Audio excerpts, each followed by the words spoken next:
All right, so welcome into the live stream today. We're going to talk about investing strategies, also dynamics within the market that really you should be paying attention to, obviously during these times, especially with the markets as they are. We're going to dive in deep on this. It's going to be fun. I think you guys are going to love it. My name is Paul Barron. Welcome back into TechPath. Joining me today, of course, is CTO Larsson. You guys have probably seen him out there on YouTube a few times, but Larsson, great to have you on the show. Thank you very much. Greetings from Stockholm, Sweden. Excellent, and if you see something falling here behind me, it's not the economy. It's a huge construction going on here. So don't worry, the sky is not falling and the economy maybe. Yeah, the economy maybe. Well, at least you're right there in kind of one of the calm corners, I guess, to a certain extent of what's happening with Europe. We cover Europe quite a bit in everything that's going on there. So interestingly enough, maybe we'll have a little bit of small talk about that.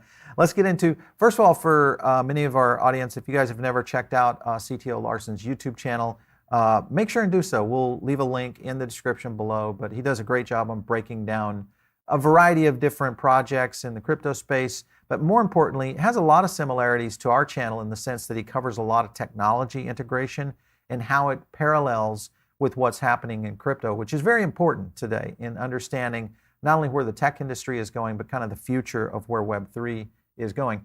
Larsson, let's get into a couple of things, and I want to talk about especially your background in the telecom industry. When you look at what's happened with crypto in the phase of, well, from the inception of Bitcoin 2012 all the way through the cycle in 2017, what we saw in 2021, when you look at the growth of the two markets, because we have seen some pretty amazing telecommunications growth, internet growth, has a lot of similarities from a tech standpoint. What do you draw in terms of conclusion that could help feed into where the market, at least in crypto, is kind of going for the future? Oh, yeah, there's so much to unpack here. And exactly, just like you, Paul, I'm a technology man before I became an investor or anything like that. And if I should just give one, if I should just say one thing, then you can all switch off because then we're done. It is really to separate the long-term belief in the technology with the tactics of the market speculation. Yeah. Now everyone wants to come and listen to what I think is the Bitcoin bottom. Are we going up? Are we going down? And so on. I like that. It's great fun. We have processes and tools, and we will talk about that here today. But that's not the same as the belief in the technology. I mean, I've been a technology man my whole life. When I was 11 years old, I got a computer and I was sitting programming, and I realized that, I still remember it, that this will be revolutionary. But I couldn't even articulate what it will be used for. My best use case was that you can maybe, categorize your stamp collection or something like that, which was a lousy use case. But I saw this is going something, but I couldn't imagine how far it could go. And then later came the internet. And I was studying computer science at the time. And I sat next to the guy who wrote the first, I think it was Sweden's first web page. And I realized, this can be enormous. But of course, even I sitting there with the guy, I couldn't picture how far it would go. I couldn't picture all the things that we will use it for today. It was unimaginable, but I felt that this is enormous. This will have profound impact on our society. And then third time was the technology with telecommunication, because it kind of became my first job. I slipped in on that, and we took that from something very obscure into, I think it is the biggest technology of all time, which is bizarre. And to think that I played a role in creating that, that's still unreal, still to this day. I can kind of not really understand it. But then I felt, okay, I've done 2D, 3D, 4D, 5D a little bit, and I felt, okay, it's time to do something else now, not do 6G a little bit faster. And then I wasn't sure, what is the next revolution? First, I thought maybe it's VR, VR, AR, that whole space. And I started with that. But then I stumbled into Bitcoin and blockchain. And like everyone else here, I think that once you fall down in the hole, you realize that this is it. This is the next big transformation of our society, and that will have as big impact as the computer, the internet, and communication has had.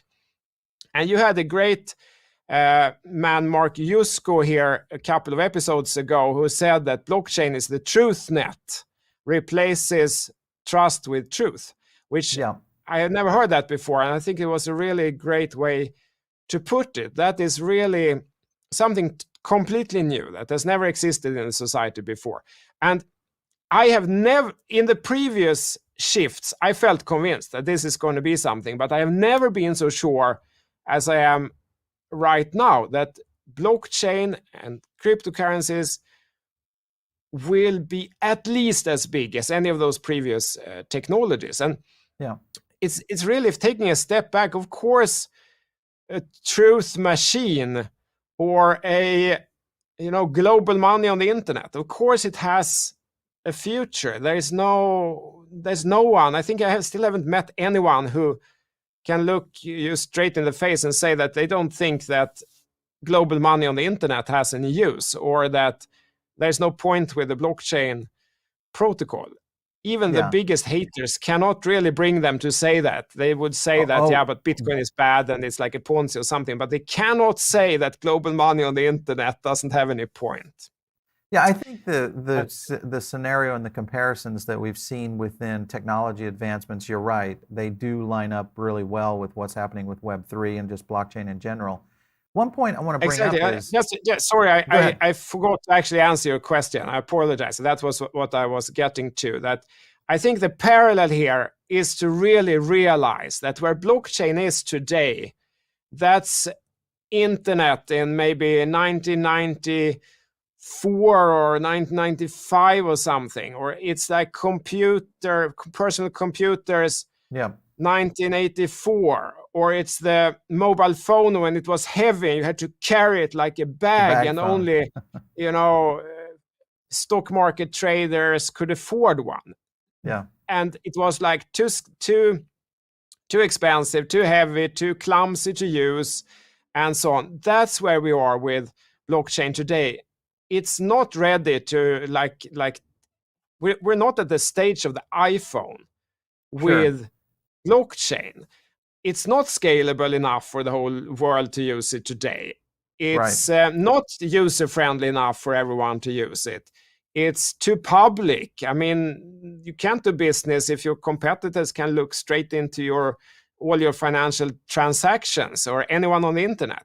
There's a lot of things that we haven't solved yet that are still ahead. But it is coming, and I am so certain of that. All the things that kind of came later on the internet, say HTTPS, which enables all things that are important basically on the internet today. We don't really have that on Bitcoin or Ethereum today. It's, everyone can see everything. It's like when we had mobile phone calls, but there was no encryption, so anyone can listen to anyone's phone calls. Then you can't really use it for anything important. We're not far enough yet ahead, but I am certain that it will happen and that it will come. But before we get there, we will have a huge amounts of booms and busts and opportunities as a market speculator. But there is one difference which is so key between those other technologies and blockchain, and that is that even if you sat there and you realized that HTTP protocol will be huge, or you were even earlier, you realized that TCP/IP protocol will change the world, or say that the 2G protocol, fantastic. It's many of the protocols are the same today in 5G. If you sat there and realized that this protocol will change the world, you couldn't invest in the protocol. You had to go and find a company that worked with that protocol and invest in that. And that was pretty difficult. It was pretty difficult to identify the correct .com company in, say, 1998 or something. That was hard to pick that right, even if you were sure that TCP/IP and HTTP is going to make it, or and the .com infrastructure will make it. You still had like a next level of difficulty. While with blockchain, for the first time, everyone can buy into the protocol as such. And that is new, and that's something that we've never had before. Yeah, it does change. Yeah, it changes the dynamic around how investors come into the market, which is why I think, this has been such a fast-moving market, also very vocal and very public. Again, granted, we have social media to thank for that. We have now mainstream news that is starting to pick up what's happening within blockchain, obviously because it circles around the monetary system more so than any. But back to your point about the people that are challenging the industry, because we've had a couple of people here on the show, Bitcoin maximalists, we've seen anti-blockchain people on the show. And some of the points that they do make, and one I'll draw out, I won't say the individual, but there's been statements before that, blockchain actually is a technology that is not needed for anything. The arguments are based on mostly Bitcoin maxis that are looking at Web3 is a facade. The likelihood of us really seeing the next generation in technology is not real. It's just, normal advancements in computer technology and what we will know as digital money. Because obviously that may apply to everything from CBDC, most likely nation states figuring out some sort of digital transaction like what we have here in the US with Fed now, eventually that will go into play. I'm of the other side of the camp in the sense that I believe blockchain and Web3 are a new path to the next generation. Granted, there will be some variations to that, but when you look at the market as it is right now, and I look at it primarily from a legislative standpoint as one of the big challenges, but what do you look at right now that you feel, because if you were around back in the mid-90s and you understood what was happening with the internet, you also saw a lot of the pushes to hold the internet back. And I kind of compare that to what's happening right now. Where do you think the push is coming from to keep crypto at bay right now? Oh, this is so interesting. And there's basically two questions here. One, is it useful enough to really take off? And the second one is, what will the pushback be? And if we start with the pushback, because that one is easier. You and I have been around, at least I am very, very old, so I've seen this 3 times before. And it's practically the same words used. That, to explain why no honest person ever needs to use the internet, because it's only for criminal activity and pornography, and sending a letter has worked fine for so long. Why shouldn't that be good enough for you? Why do you sit? Email is useless also, because if you send someone an email, you then have to call them and tell them that they've sent an email. So what's good with that?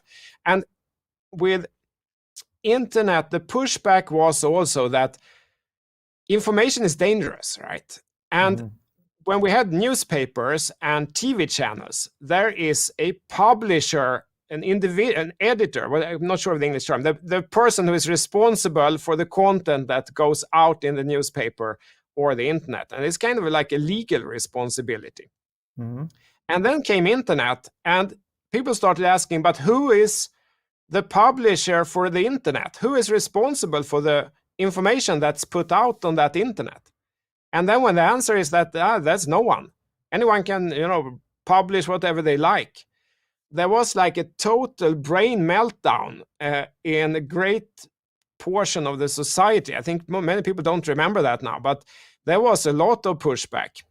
Yes. And telecom was even worse. I was the guy who was going to give all the children in the world brain cancer. Here we're just talking about money. Here is like, but you're going to build how many of those towers? Yeah, probably, millions of towers all over the world.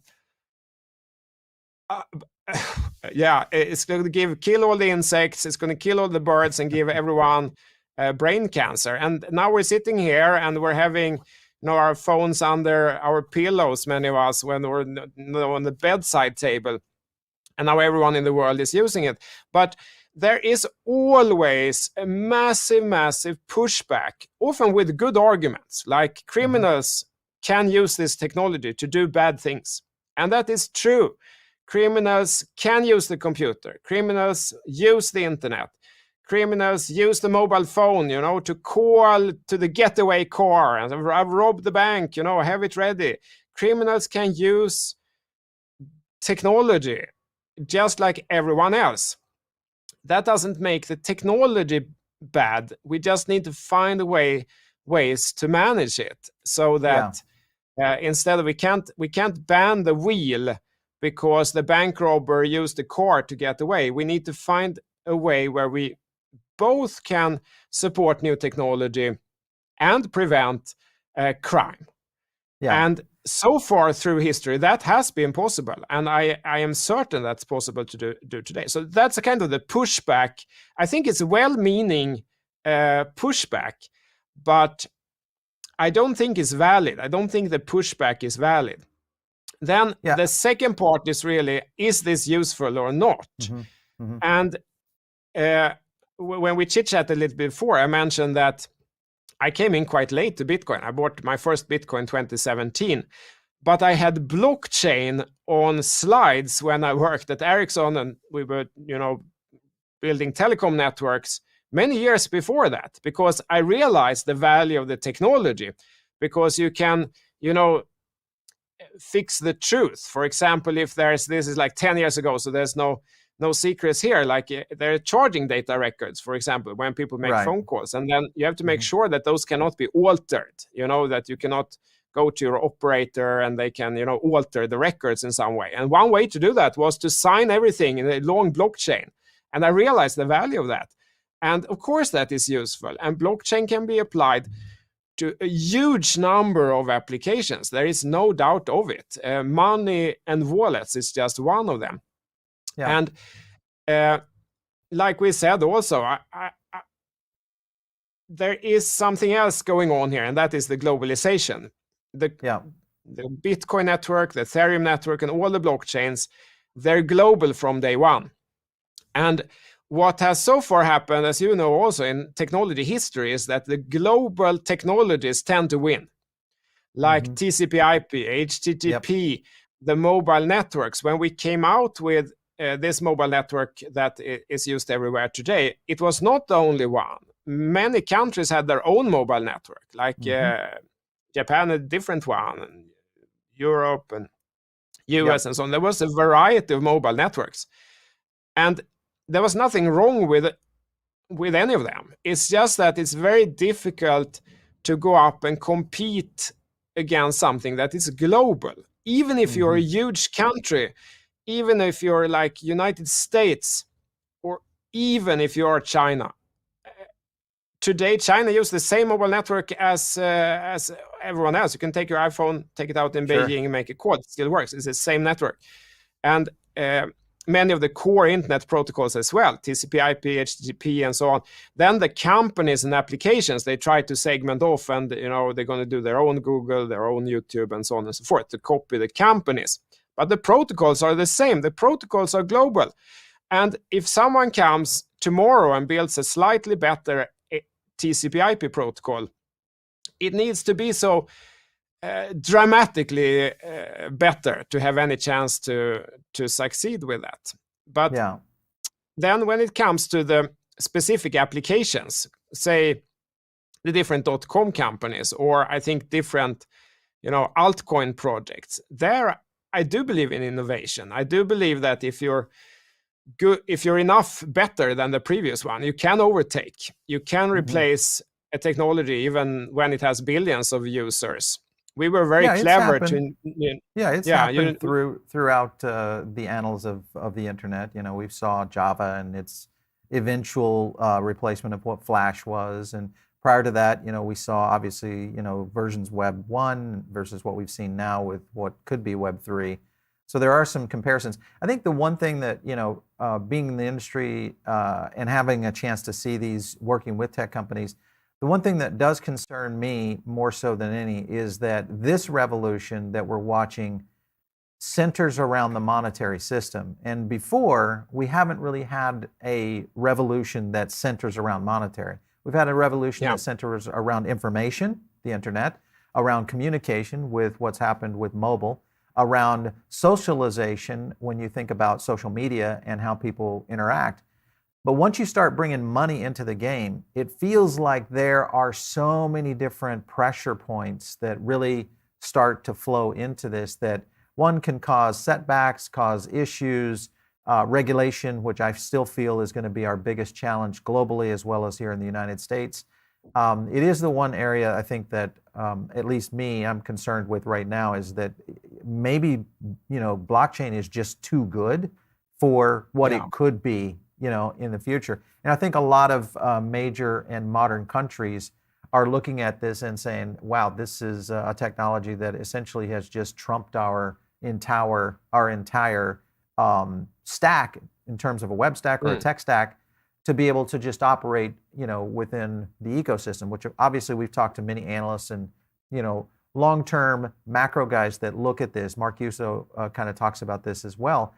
And it is a challenge, I think, that goes into that. And I think it's the one we're going to have to face, and it is one that we're going to have to deal with in a very short period of time. How is the legislative forefront right now with you in Europe? What are you seeing in terms of the politicians and some of the rising tide in terms of people that are for or against what's happening in crypto? I agree completely, 100%. And just for clarity, when I say that I'm convinced that this is going to become as big as the previous technologies, that could take 20 years possibly. There will be a lot of pushback on the money side. Exactly. I don't think on the technology. No one has any issues with NFTs or using the technology or something like that. But when someone, some programmer comes and says that, no, we don't need your money actually here. We've programmed our own money now, so you can all go home. We'll take it from here. Of course, there will be like an enormous pushback. And I think the first gut reaction is that, no, we have to ban it. They cannot make their own money. What are they doing, those programmers? Our holiest of holy, the money, they cannot take that also from us after, communication and information and socialization, and they cannot go after the money as well, those, tech guys. Yeah, and they probably use more colorful language than that, I would imagine, in the coffee room.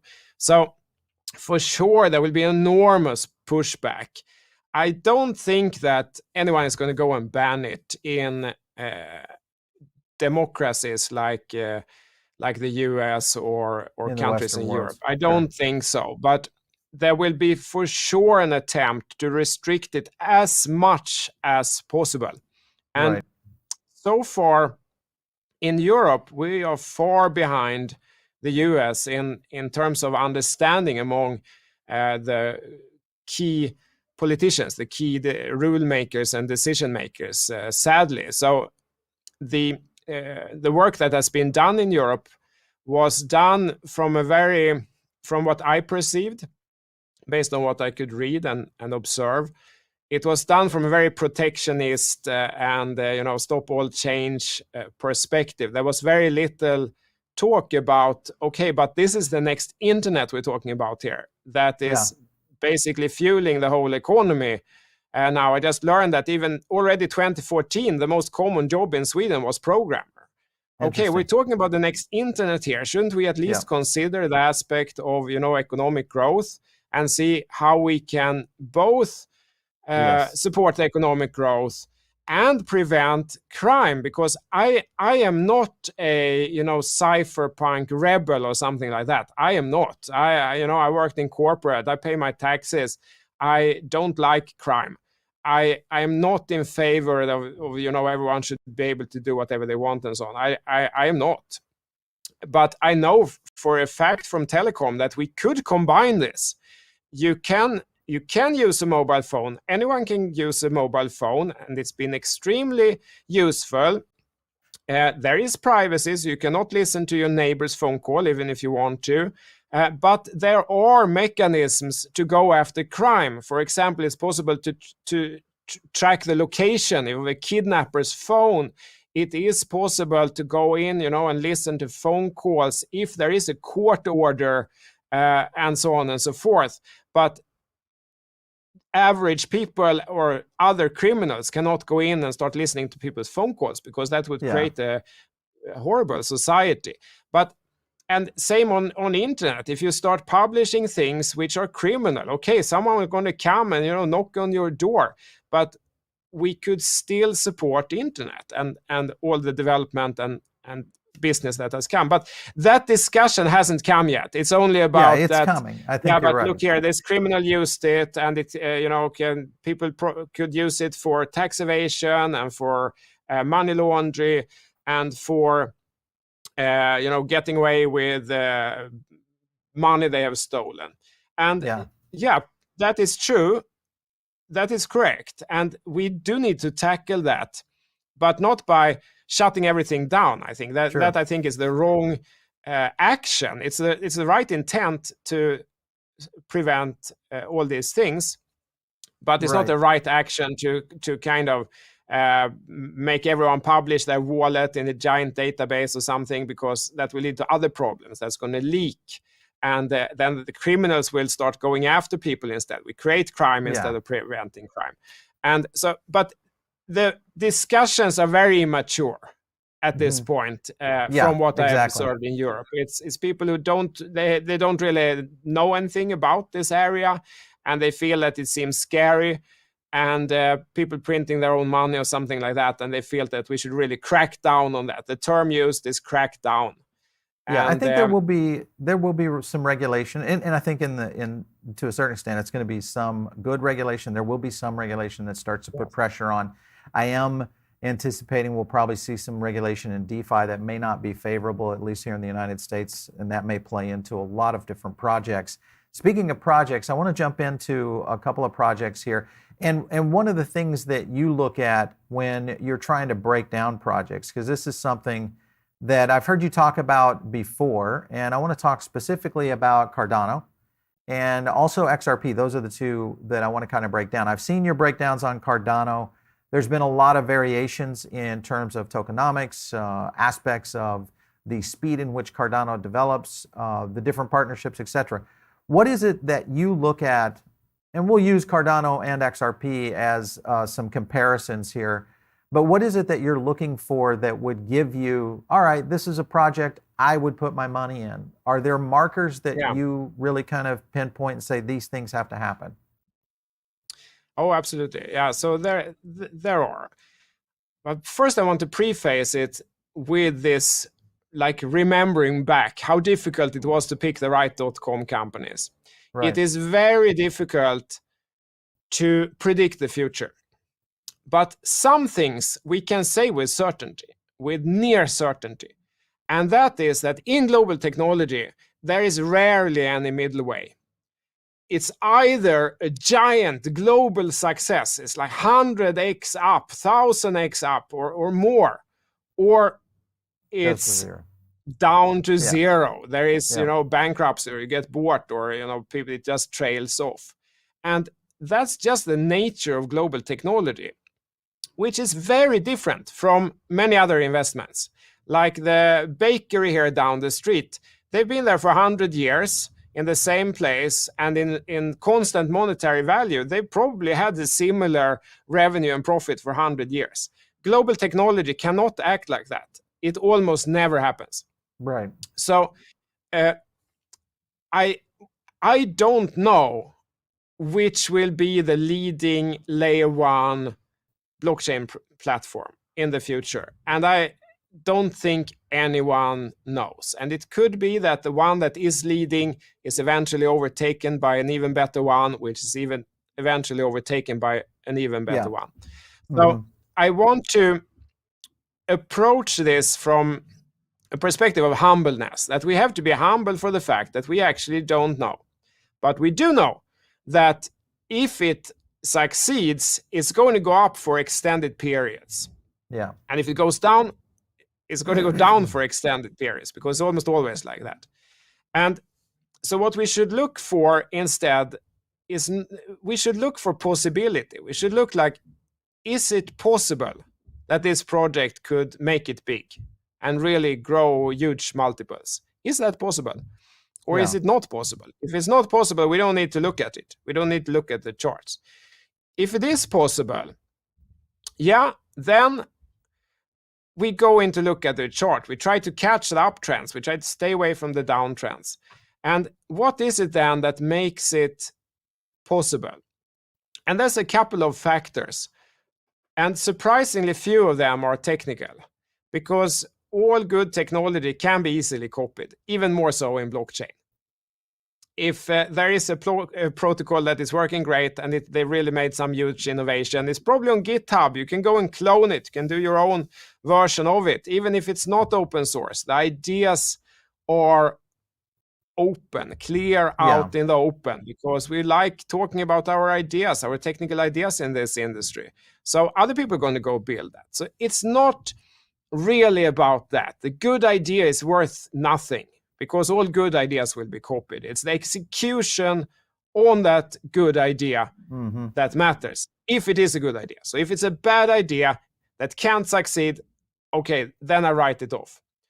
If it's a good idea, I don't dwell on that too much. So I don't go into saying that this is really the best technology and that's why it's going to make it. No, because if it is the best technology, they're going to come 5 more tomorrow. They're going to come 10 more next month, and they're going to be 100 versions of this in 2 years. So what it comes down to is execution. Which is how well happening in layer 1. You know, we've had so many new layer 1s that have come out there. What is it that would hold you back from Cardano being one of the key layer 1s? If you look at Solana, obviously we know what's happening with ETH, near protocol, etc. What is it that you don't like about Cardano in terms of a layer 1 selection? Yeah, so it is very clear, and it's a one single thing, and that is adoption. Adoption has not come so far in Cardano as, for example, Ethereum or multiple other layer 1s. I don't have a problem with technology. I think the technology is fine. Technology has merits, and the programming language that they have selected, like a functional programming language, has great benefits for writing smart contracts, because it's very difficult to get the smart contract error-free. And functional programming really lends itself for that. We use that a lot in telecom, actually, for that reason. It scales well, and it's easier. It's kind of it's a larger threshold to start being productive, but once you really understand it, the software often becomes less prone to many types of bugs. And compared to, say, Solidity or something like that. So there are benefits, but adoption has been lagging in Cardano. But none of these protocols are perfect. That's what I want to say. I mean, I'm a fan of Ethereum. I really like Ethereum. I've liked it from early on. But they're facing other problems now. Complexity. See how long it took to get this merge going. It was 6 months away when I first started with crypto 2017. And now it actually happened. But it was 6 months away for basically 5 years because of the complexity. And I think also they feel pressure of keeping the crypto economy on their shoulders. What if the merge had failed and everyone's USDT and USDC and everything had, all the projects had been locked and blocked and they can't restart it? Imagine the panic that would have happened. So I'm sure they feel this pressure. And so that they have problems also. Solana's had other problems. They went for a higher scalability layer 1 from day one, more kind of inspired by the telecom. I like that aspect very much, but they've had some other problems. And there isn't really a silver bullet to this, or at least no one has now the economy is falling here actually outside. So there isn't a silver bullet to this. And I've been quite skeptical to Cardano because this adoption dilemma, but I am open and I am humble, and it could very well be that the problems they've had with technology can be fixed. If they get adoption, can probably fix all those issues. Yeah, and I think the big question here with a lot of projects that we look at, because we break down sentiment data with our own power index, so we look at a lot of the conversations that really kind of talk about projects in general. We try to sift out the bots, and to a certain extent, some of the very frenzied conversations that are typically happening between the fanboys of these projects. Now, one thing about Cardano that I'm intrigued with, I haven't necessarily been a long-term investor of it, but one thing I am intrigued with is that we are so early in terms of crypto in general, especially layer ones, that really the solutions in which these layer ones are going to solve probably are not really in front of us just yet. And the opportunity here for adoption is still maybe so early that we don't really know when and if the next layer one will be Solana, Cardano, Avalanche, etc., that will really accelerate, because all it would take is one major partnership, one major move in the monetary system to accelerate a chain into stardom. And that's kind of the question mark for me. Obviously, you have to have something from a technology standpoint that is solid and doesn't break. And in addition to that, something that has innovation. I agree 100%, because I love talking about the technology. Which is the best technology? I love it. I can spend the whole day talking about which of the layer one is the best technology. But and that is interesting and it's fun, but it's not really at the center of when I invest. Then I look instead at possibility, and I look at trend. I don't know if I can, if I share my screen here, I can show. Yeah, there you go. Something interesting on Cardano. If we separate it from the US dollar, so we try to separate as much as possible from the, can you see my screen, by the way? You can, yes, right? We're good. Yep. Yeah, so dollar, and we look instead at Cardano versus Bitcoin, we see that there has only really been 3 or maybe 4 phases of this since the start of Cardano. First, there was an enormous run-up that was maybe speculative, and there was like general enthusiasm, and it was going to become, a better Ethereum and change everything. And they were very early on many key ideas, like proof of stake. Look how many years later it took for Ethereum to pick that up. So there was this initial run-up, euphoria. Then came a long downtrend. Blue means down here in my Swedish color scheme. So blue means down. Then there was like a long downtrend into hopelessness almost, where here in 2020 it seemed like it's over, it will never happen. But then something happened. There came a support here. There became a bottom. Price bounced and bounced and bounced and bounced and didn't break down. And then instead price started going up against Bitcoin. Again, so we're not talking about US dollar here. We're not talking about speculation. We're talking about the shift in sentiment. Is Cardano going to make it or not? In the beginning, it was, of course it's going to make it. It's a much better technology. It's proof of stake, everything. Of course it's going to make it. Boom, up. Then, no, it was, more difficult than we thought. And that stretch here is from January 2018 to early 2020. So that's a 2-year ride. And then started the next ride. Optimism came back. Maybe Cardano has something. They're bringing out new releases. They're fixing the problem. It's going to get adoption. It's going to happen. Trend turns back up. It continues up. And here we have another 2-year almost, or 1.5 year, almost 2 years ride up instead, where there's increasing optimism.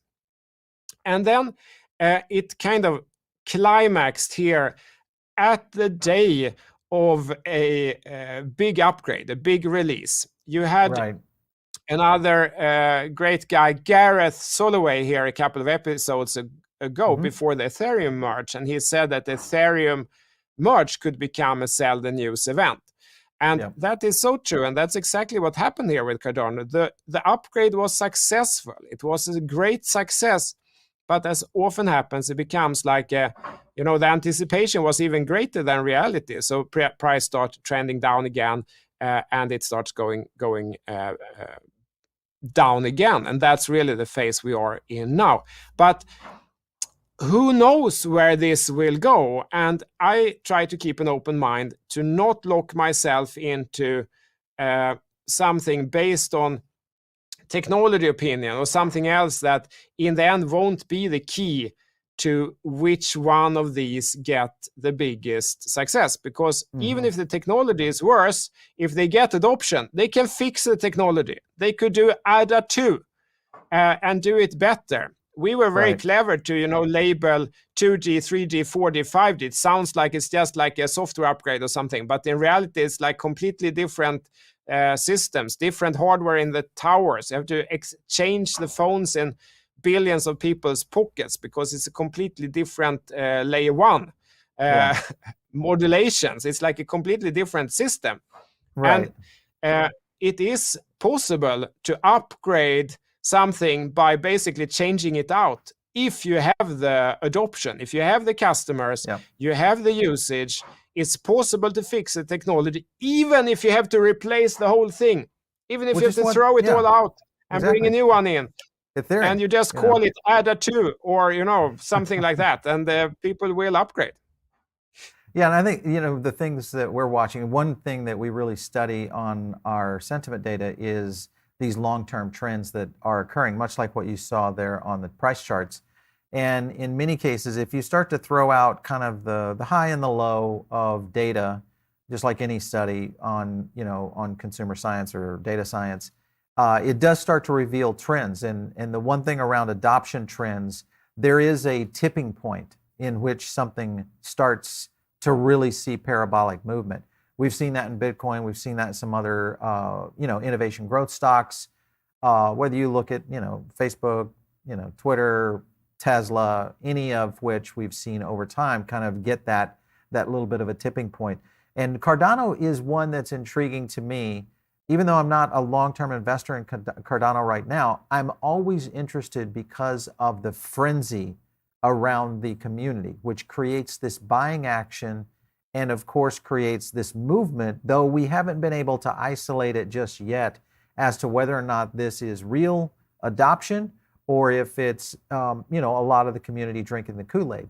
And in many cases, some of those price moves are just that, people in and out, selling at making profits on new entries in the market and then coming back in at a lower entry point.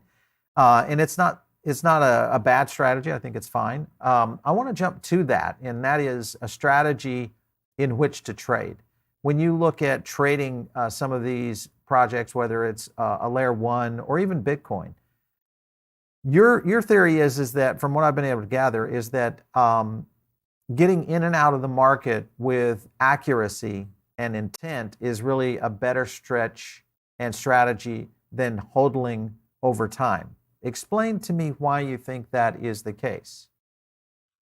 Yeah, so thanks for asking that. And let's look at some Bitcoin charts. But it's really two answers to the question. One is mathematical. I mean, I'm an engineer. I'm a mathematician. I can calculate that it's better. So that's one aspect. And the reason is this that we talked about before. That is that the moves are so big. Right. The moves up and the moves down are so big that if you can catch the midsection of the trend on the way up and avoid most of the midsection of the trend on the way down, that works out favorably because the trend is so big. The multiples are so big. We go up 10x, 20x, 50x, and then we go down 80%, 85%, 90%, and so on. So it's a pure mathematical calculation. And I don't think that this volatility is going anywhere, at least not for many, many years. I think that that's here to stay. Okay. Crypto becomes very speculative, and it's very liquid, and that creates these enormous movements. And then if you sit down and dollar cost average in at very high levels and then later find ourselves at very low levels, it's just mathematically it would have been better to cut those there Play and the rebuy events. them later. So Yeah. that's the mathematical side of that answer. Well, and I think one of the strategies I use, and to your point, is that I don't necessarily,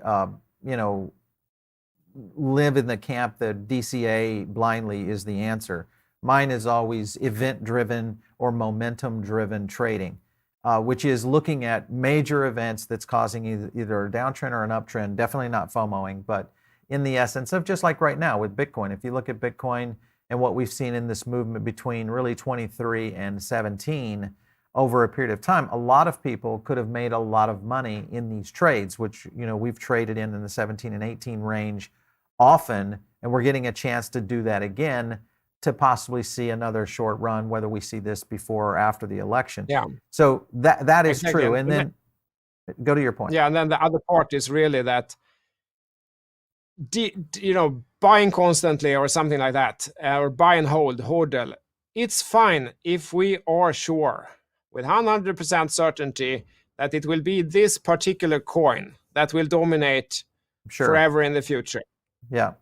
Because if it will not be forever in the future, if something else comes along, as unimaginable as it seems, something even better and that gets even more traction and so on and so forth, if that happens, might find ourselves hodling all the way down.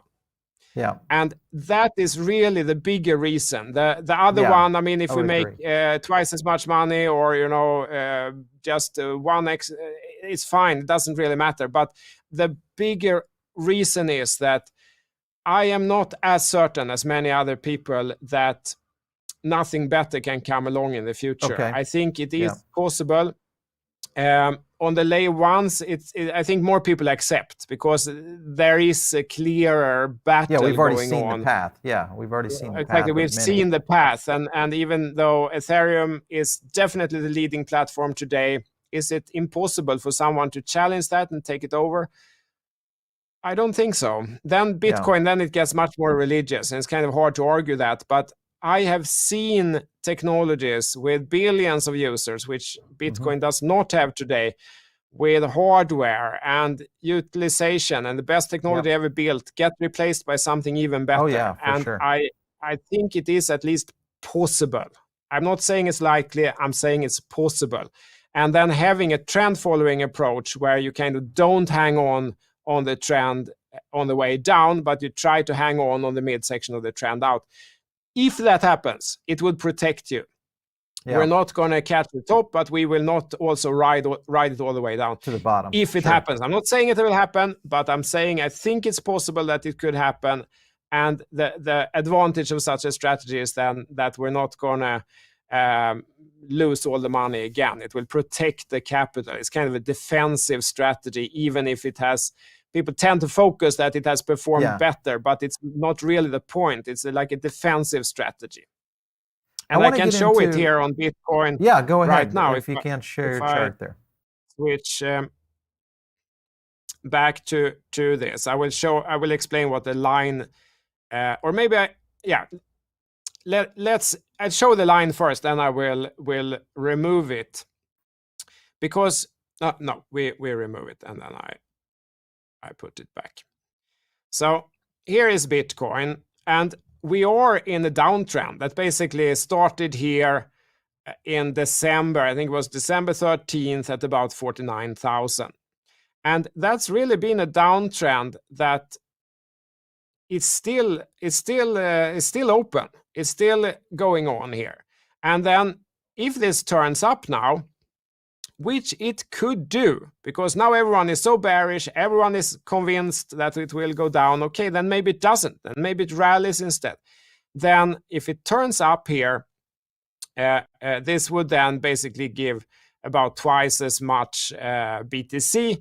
If we get out at, say, 49, and we get in at, say, 25 or something like that, that would then basically protect the capital down in case it doesn't stop here, in case it gets a much longer, more painful retracement. We are protected.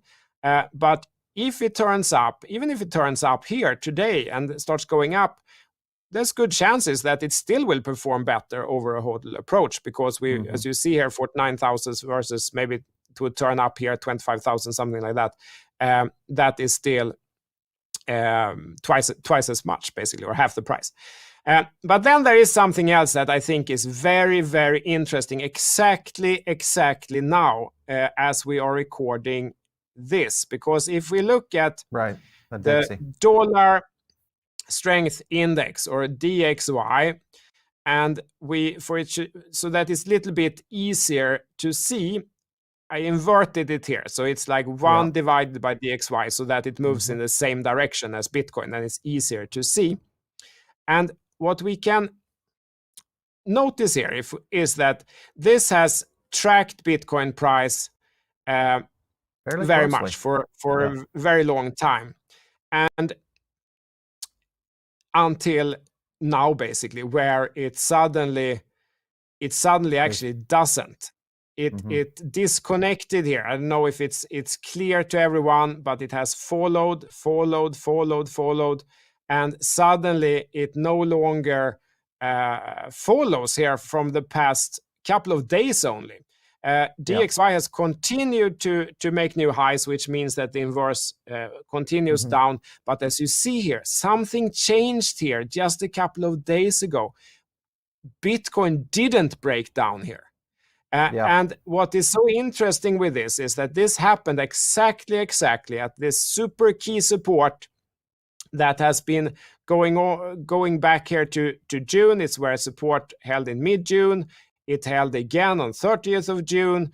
It held in 7th of September. And then it has basically held every single day almost for the past 1 week, even though stocks crashed, even though DXY pumped, this held.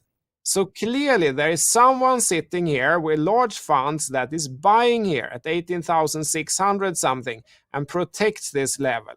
So we're at a super interesting point here. I think either this actually holds, and if it does, we could get a rally up here, even if the economy is garbage, world economy is garbage, everything is looking bleak from a macroeconomic perspective, doesn't mean we can't get big rallies, especially in such a speculative asset like Bitcoin, where order books are quite thin and so. So I think this is very, very exciting. But if it breaks down, if this closes down here and we have a conclusive breakout, then this does not look good. Then this becomes like a continuation head and shoulders pattern in a solid downtrend with the economy looking very bleak, and then it's not. Then it's very bad, I would say, outlook. But we're really at the inflection point here, where things are falling outside, economy is falling, but we're still hanging on. We're hanging on with our fingertips here on the last support, and who knows? Maybe it holds, maybe it bounces here. So I am very, very super excited. I think I will try to take some entries if this holds and we get some confirmation of a turn here, even though I would guess that we will continue down. But to my surprise, we have actually not broken this support the past couple of days, and it's a very interesting point in the market. Well, I think to your point is that with the dollar flying so high, we've obviously seen the British pound in its situation. What's happening right now with Bitcoin holding at that, kind of pretty much that 18.5 support level. Do you think those are the indicators for the bottom? And if not, what would be the one thing you're looking to from a macro pressure situation that could possibly push it down past that support level? Yeah, that is continued crash in other assets. What many people don't think about, but where maybe it becomes clearer if we look at, say, gold. Like, why is gold crashing now that there is inflation in the world? Shouldn't gold be the one thing that's stable, that people shouldn't that go up now?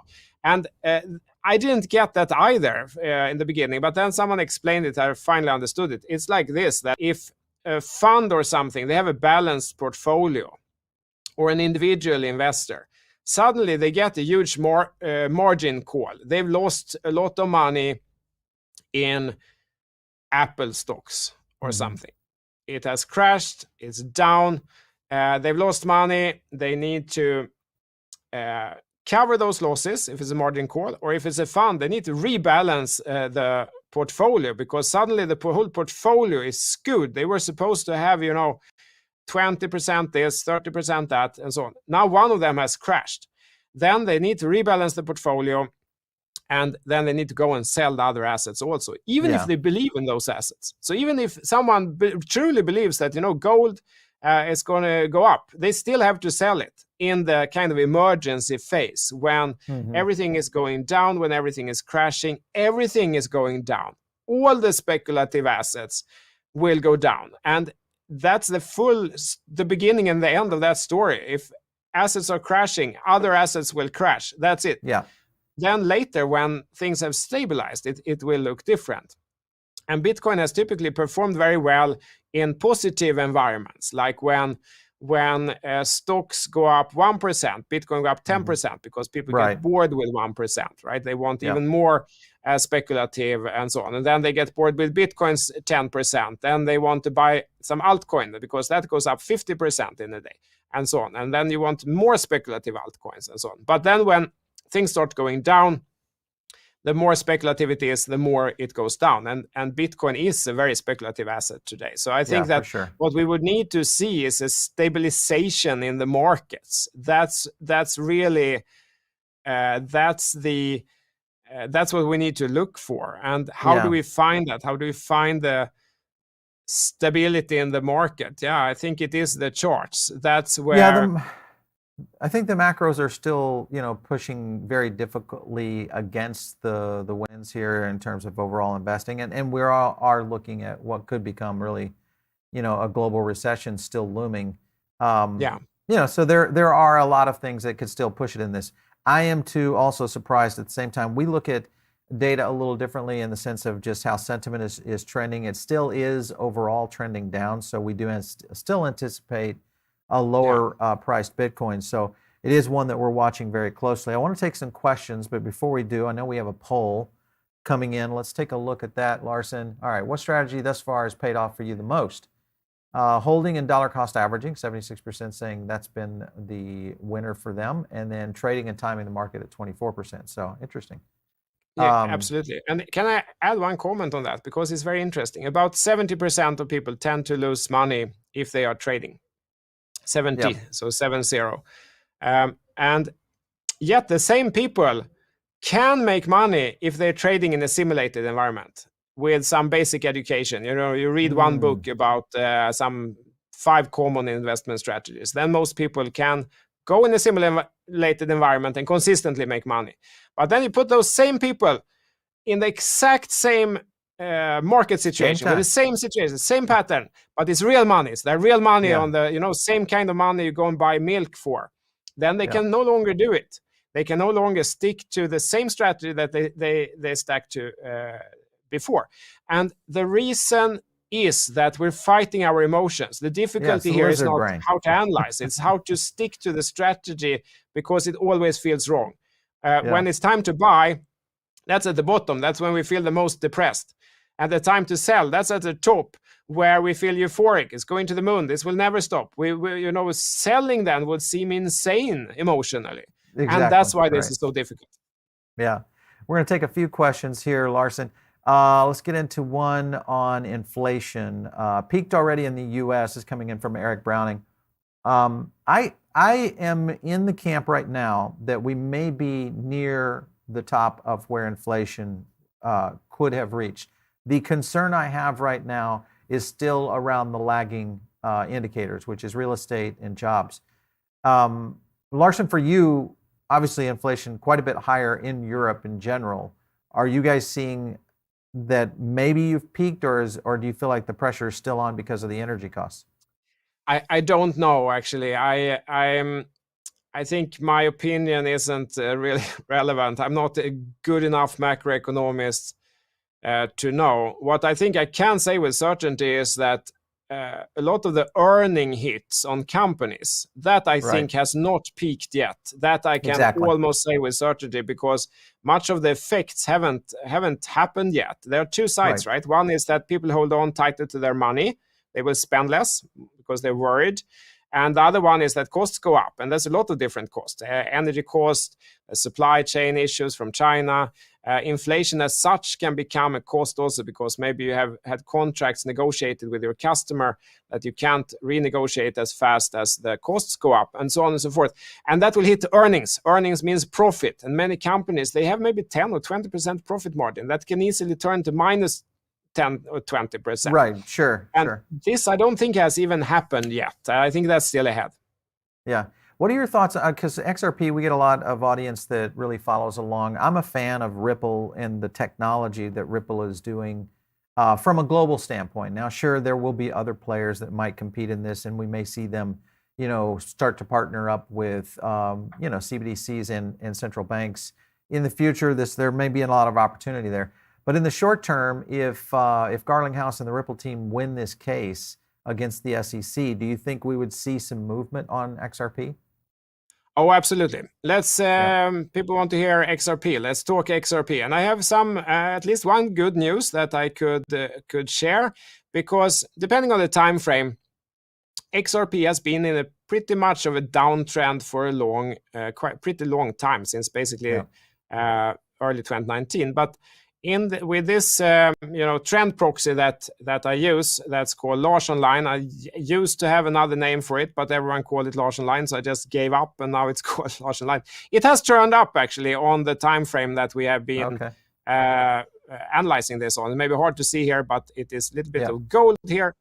So that's the good news. What we can say about Ripple is that against Bitcoin, again, if we isolate the speculative moves of Bitcoin versus the dollar, and we look at the relative strength, XRP has been in a range for the longest time, for 3 years.